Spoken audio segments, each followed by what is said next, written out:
Jürgen Klopp is one of my favorite footballing coaches in the world. Like, this guy is definitely top two. And maybe, like just maybe, not even number two. He started off his career in Mainz after retiring in the same club as a player and joined them as a coach. He successfully led them to promotion into the German Bundesliga. Then in 2008, he resigns, joins Borussia Dortmund. In the 2010-2011 season, he wins the German Bundesliga with them. The next season, he not only wins the Bundesliga, but also the Premier Cup competition. Therefore, he does the domestic double with Borussia Dortmund for the first time in the club's history. This happened under Jürgen Klopp. The next year, he goes on to take them to the UEFA Champions League finals. Fast forward to 2015, he joins Liverpool. 3 years later, he's in the UEFA Champions League finals again. In 2019, he takes them to the finals for the second successive season, and this time they actually win it. In the same season, back at home, they finish a close second to Manchester City with a whopping 97 points. Like, at the time, this was the third highest tally by any team in the history of EPL and the highest tally by any team that did not win the league. Fast forward to the next year, he actually wins the league this time with 99 points. Like, this guy is just going from glory to glory, and this success leads him to being chosen as the FIFA Coach of the Year in 2019 and 2020. And in 2021, Manchester United is going to win the league. Like, I'm just prophesying. Anyway, but you see, Klopp did not get all this success because he was a likable dude, because he was always joyful, he was always cheerful, he was always happy, he had a team spirit. No, he actually has tactics.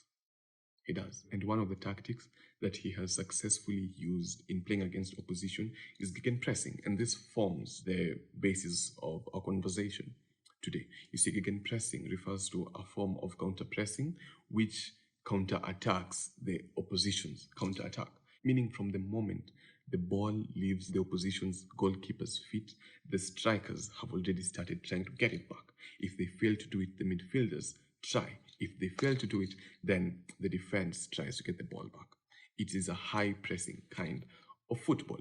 And you see, the advantage of playing this kind of football is, number one, you're able to get the ball in a position that you're just one or two passes away from a goal-scoring opportunity.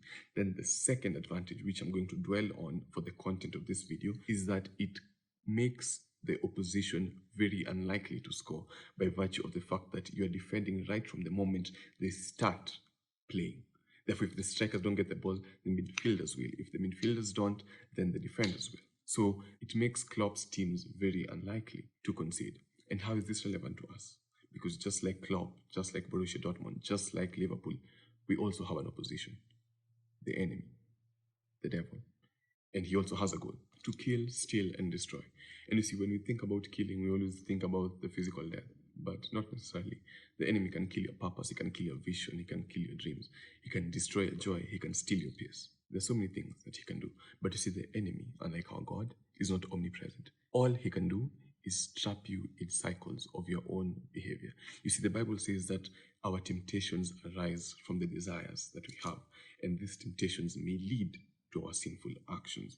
So the devil knows your desires, and he uses them to tempt you. He knows you desire sex, pornography, weed, alcohol. That is why every single time you get that uko wapi call for you to go and drink whenever you're trying to quit. That's why when sex is all that is on your mind, when that is your strongest desire, that's why every person that the enemy may send in your life is your type. It's not by chance. It's a tactic he uses. When you're dealing with pornography, why is it that every series and movie you see has those scenes? He's trying to trap you in cycles. He's trying to keep you in the same paradigm that you're used to. And that's his tactic. That's how he does things. You see, Jesus Christ told us very well that the things that enter a man's body may not defile him, but the things that come out do. But don't forget that faith comes by hearing the word of the Lord. So yes, you may be allowed to consume secular things. You may be allowed to allow secular things in you.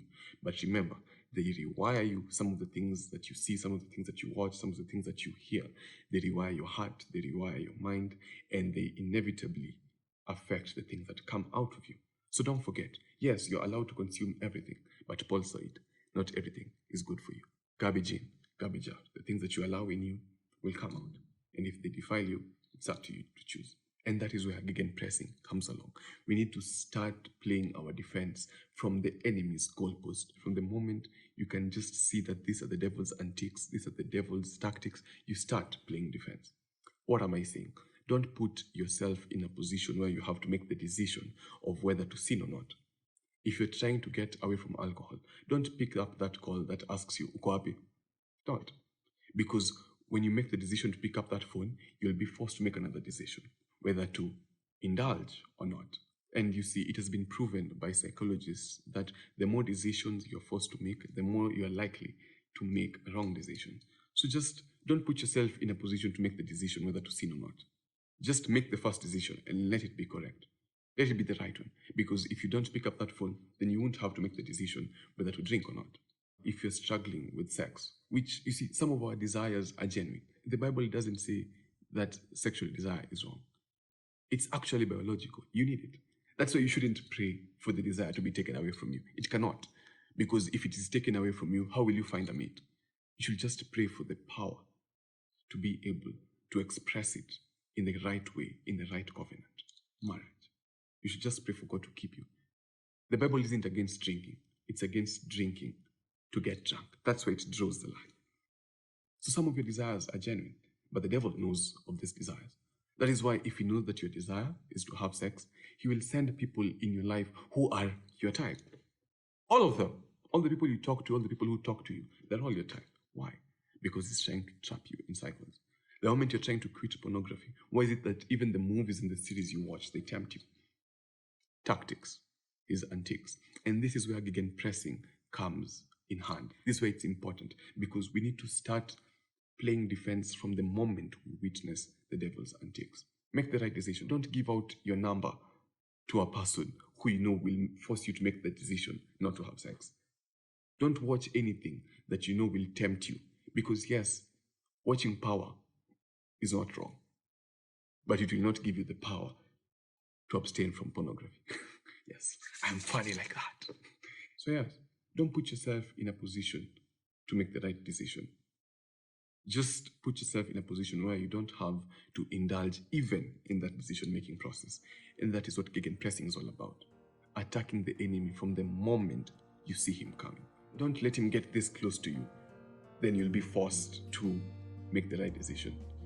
Muone mbali. And how do you do this? By submitting yourself to the Lord and resisting the devil. Resisting his antics. Not in your last line of defense. Not when you're finally forced to make the decision whether or not to have sex, or whether or not to drink, or whether or not to indulge in pornography. No. From the moment you see his traps, resist the devil. And the Bible says, when you submit yourself to the Lord and you resist the devil, he will flee from you. And that's just my hope for you today.